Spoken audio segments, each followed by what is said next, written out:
করবো আলুর তরকারি। কড়াইতে তেলটা দিয়ে দিলাম। নিরামিষ তরকারি আমি আবার পাঁচফোড়ন ছাড়া ভাবতেই পারি না। এবার আলুগুলো নাড়াচাড়া করে নেওয়ার পালা। কাঁচামরিচ দিয়ে দিলাম বেশ খানিকটা।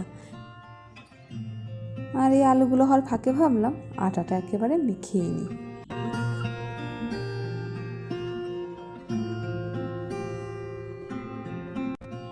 আর এইদিকে প্রায় আলুগুলো ভাজা হয়ে গেছে, এবার জল ঢেলে দেওয়ার পালা। ব্যাস, এবার ঢেকে দিলাম। আর এদিকে ঘরে এসে দেখি সে স্নান সেরে সূর্য প্রণাম করছে। আমার কাজের গতি এবার দেখুন বেশ বেড়ে গেল। আমি আবার এত তাড়াতাড়ি রুটি করতে পারি না, ওই একটা একটা করে বেলে নিচ্ছি আর একটা একটা করে এপিট ওপিট বেঁধে নিচ্ছি। আচ্ছা বলুন তো, রুটি করার পর কার কার রান্নাঘরের এই অবস্থা হয়? আমার তো প্রায় হয়ে থাকে। তো দেখুন এদিকে রুটিটা কত সুন্দর ফুলেছে। এরকম রুটি ফুললে আমার তো বেশ ভালোই লাগে।